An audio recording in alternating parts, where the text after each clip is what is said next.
काळूबाईच्या नावानं चांग भलं. आई काळूबाई, तो दिवस आणि आजचा दिवस, तू मला स्वप्नात येऊन सांगितलेल्या गोष्टीचा मागोवा घेत मी आणि संकेत मुंबईहून निघालो. त्यावेळी पहिल्यांदा तुझी कथा ऐकली कीर्तनातून. त्यावेळी कळलं पौष पौर्णिमेच्या दिवशी लाख्यासुराचा वध करून मांढरगडावर प्रकट झालीस. नवल वाटलं, पण आज पौष पौर्णिमा आणि मधल्या काळात तू किती प्रकारे माझ्या जवळ आलीस. मला प्रेम दिलंस, शक्ती दिलीस, माझी मदत केलीस आणि मुख्य म्हणजे माझ्या आयुष्याचं ध्येय दिलंस मला. याआधी फक्त भास होत होते, स्वप्न पडत होती, पण आता माझ्या मनात तुझं आणि माझं नातं स्पष्ट आहे. आणि ज्या कार्यासाठी तू मला या गावात घेऊन आलीयस ते कार्य मी पूर्ण करणारच. आता विराट नावाच्या लाख्यासुराशी लढण्यासाठी मला तू शक्ती दे. तुझी या घरात, या गावात पुन्हा स्थापना करायची आहे मला. त्याचा मार्ग मला तूच दाखव. काळूबाईच्या नावानं चांग भलं. काळूबाईच्या नावानं चांग भलं.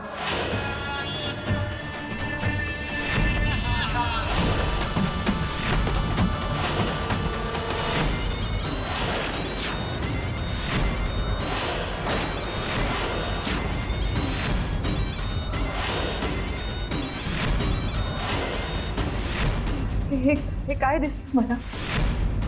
काय अर्थ आहे याचा? मला काहीच सुचत नाही आई. तूच सांग मला याचा अर्थ.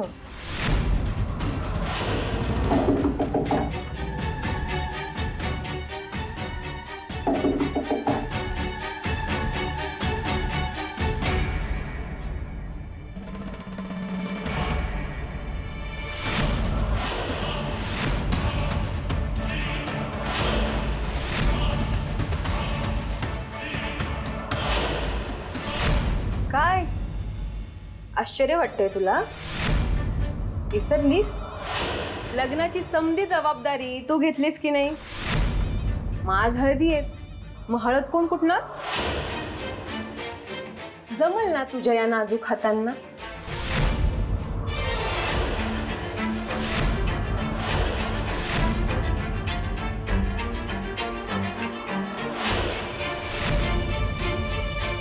तुझी मेहंदी कशी ग रंगली? पुन्हा काढलीस ना रात्री? नाही, पण मेहंदी कशाने रंगते हे माहिती आहे ना तुम्हाला? कसं आहे, तुमच्या मनात जे काळं बेरं असतं ना ते माझ्यापर्यंत निर्मळ होऊन येतं आणि म्हणून चांगलंच घडतं. तुम्ही माझं जितकं वाईट कराल तितकं माझं चांगलंच होईल. असं बोलल्यामुळे तुझी सुटका होईल असं वाटतंय तुला?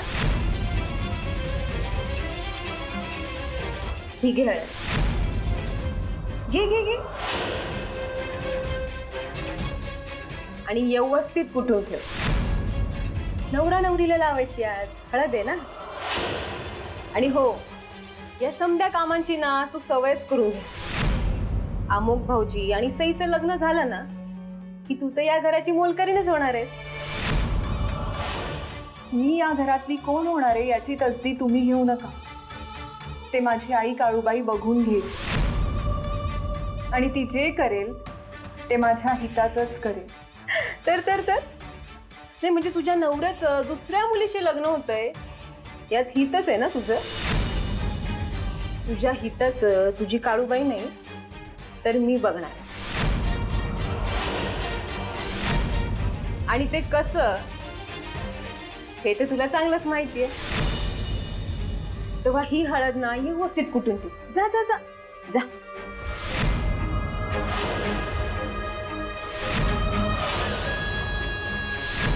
जोपर्यंत चांदीचा छल्ला आणि तिजोरीच्या किल्ल्या मालतीच्या कमरेला येत नाहीत ना तोपर्यंत ही मालती गप्प बसायची नाही.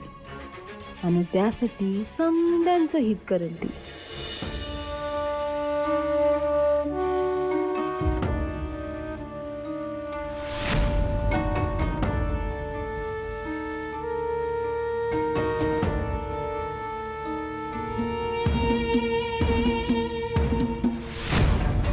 आई काळूबाई, अमोघ आणि सईला लावण्याची हळद तयार करताना माझं मन शांत राहील आणि मी माझ्या ध्येयापासून ढळणार नाही याची काळजी तूच घे. काळूबाईच्या नावानं सांग भलं. काळूबाईच्या नावानं सांग भलं. काळूबाईच्या नावानं सांग भलं.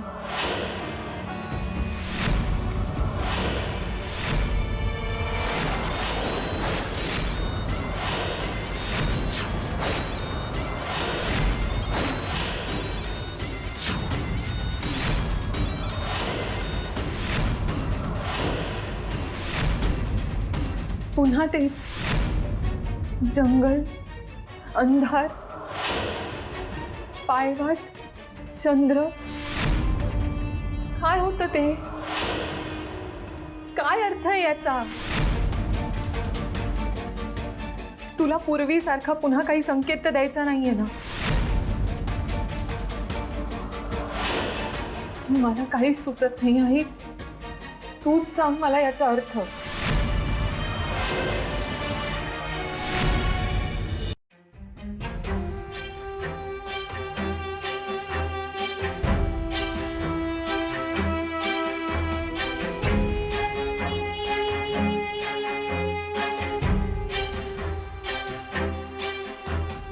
मन कितीही शांत ठेवायचा प्रयत्न केला तरीही हुरहुर लागतेच आहे. माझ्या आणि अमुकच्या लग्नात हळद लागलीच नव्हती. असो, पुढे जायचंय आर्या.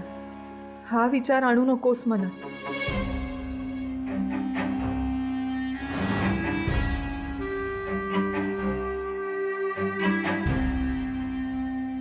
अगं नुसती हातात घेऊन काय उभी राहिली आहेस?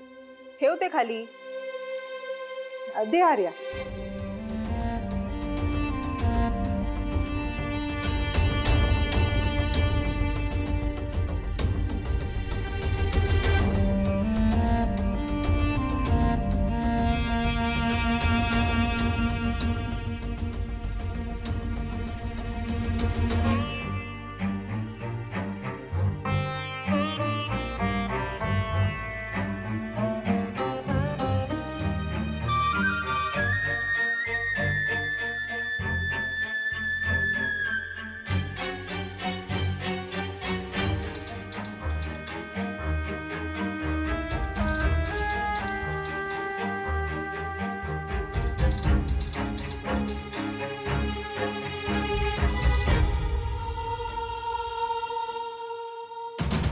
ताई या.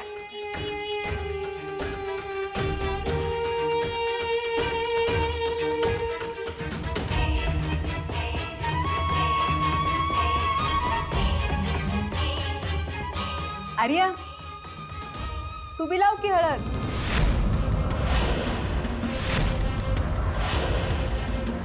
अगं अहो सासूबाई, काय हरकत आहे? हळदच तर लावायची. लावू दे तिला, लावू दे. आर्या लाव. बालती. आजी, ठीक आहे. ही सुद्धा अग्निपरीक्षा द्यायला तयार आहे मी. तू हळद लावायची काही गरज नाही.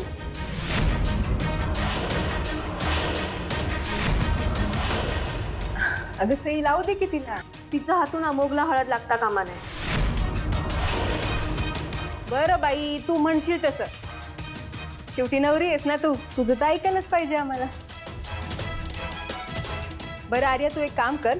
अमोघ भाऊजींच्या उष्टा हळदीचं ताट उचल आणि सई जवळ नेऊन ठेव. अगं काही रीतबीत माहीत आहे की नाही तुला?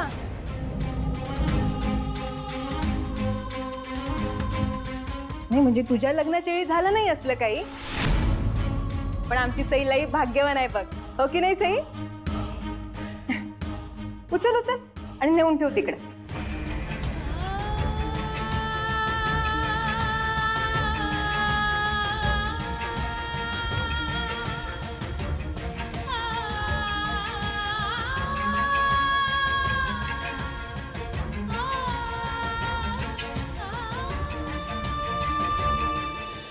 सासूबाई हो घ्या. सई, तुझ्या माहेरची इथं कोणीच नाही बघ. आता आम्ही तुझ्या माहेरचे बी आणि सासरचे बी. हा, मी तुझ्या आईसारखी आहे की नाही? आता तुझी आई तुला हळद लावते असं समज. हा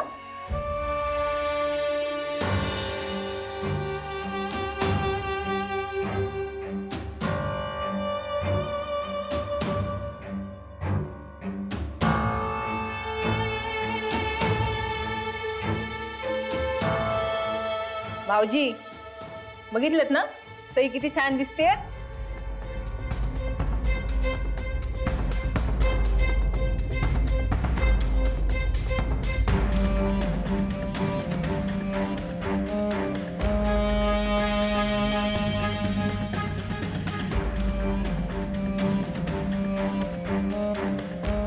आर्या अगं कुठे चाललीस?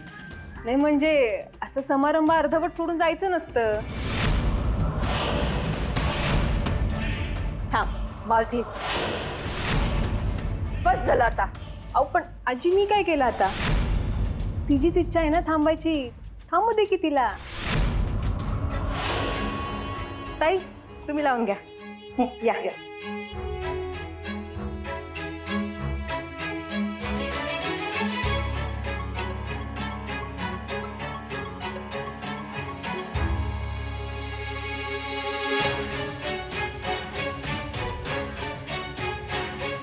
आता दादासाहेब आणि आईसाहेबांना बोलून घेऊन येते. हा काकू झालं असेल तर मी फ्रेश होऊ का प्लीज? वय वय इथे मानपानाचं समजा झालंय बघ. पुढचं आम्ही बायका सगळं बघून घेतो.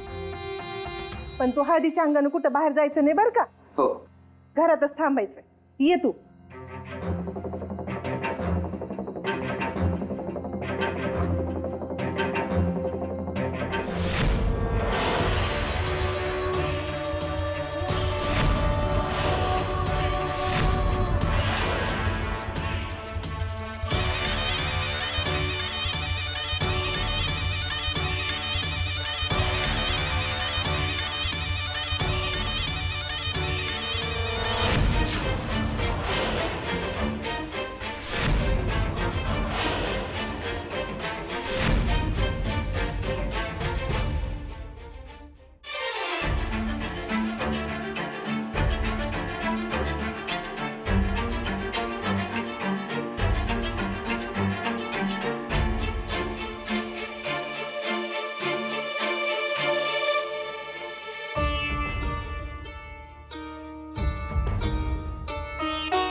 रेस मधली बाकीची लोक नाराज होणारच की हो, पण त्यासनी आम्ही शांत करू.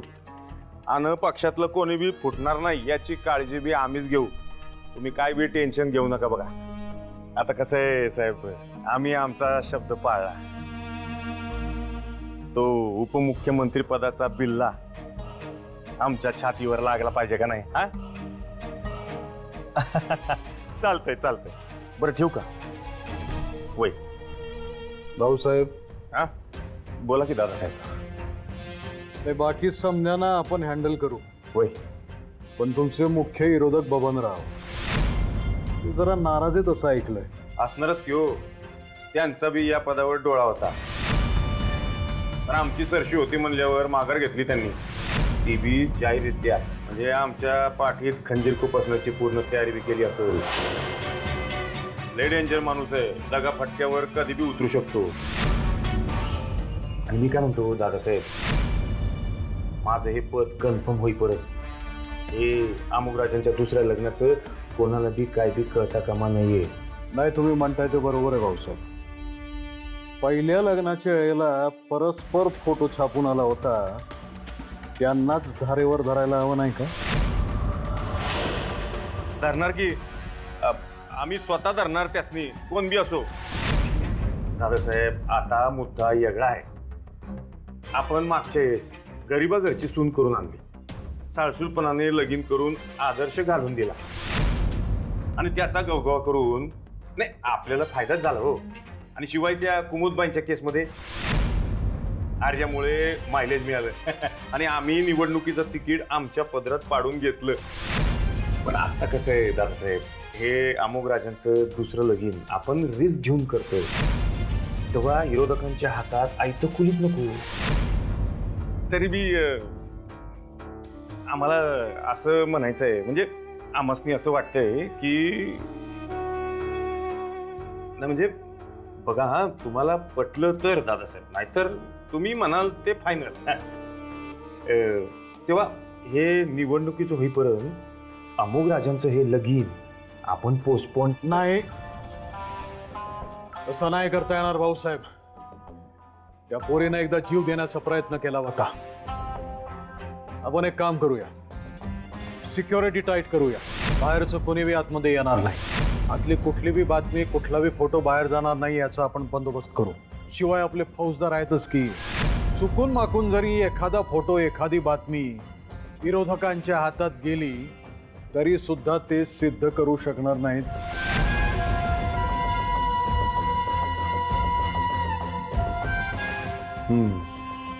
बरोबर आहे दादासाहेब तुमचं.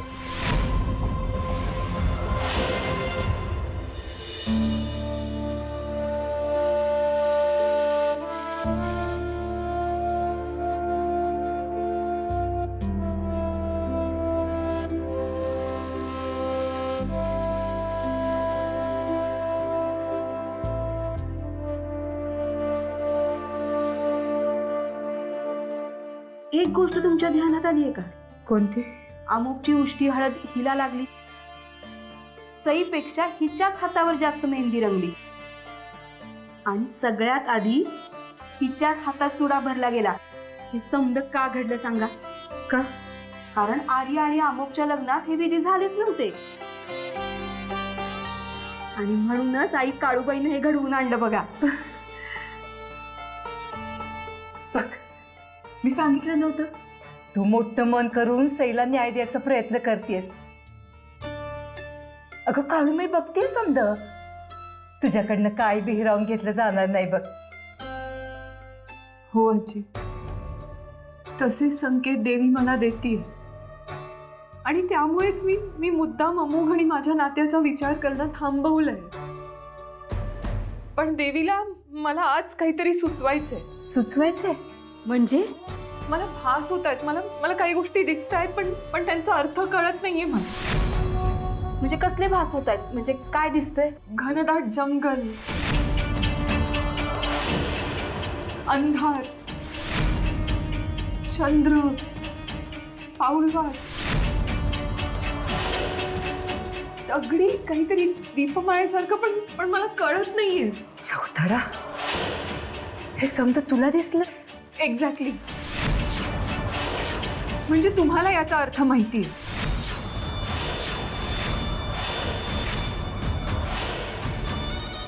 मला सांगा याचा अर्थ काय आहे? अगं तू इथं काय करतेस? जा जा आवरून ये जा. नाही काकू, मला खूप काळजी वाटते, मला आत्ताच सांगा. अगं ती हळद तुझ्या कपड्याला लागल. जा आधी आवरून ये, मग आपण बोलूया. हा, मी लगेच आले. आणि तुम्ही समजा तिला सांगायला निघालाय, पण तिचा जीव आपण कसा धोक्यात घालायचा? अगं पण काळूबाईंना संकेत दिलेत ना, म्हणजे पौष पौर्णिमेची सेवा पोरीच्या हातून घडावी असंच तिला वाटतंय ना. आता काय करायचं ते तुम्हीच ठरवा. एकीकडे ही अवघड सेवा आणि एकीकडं काळूबाईचा संकेत.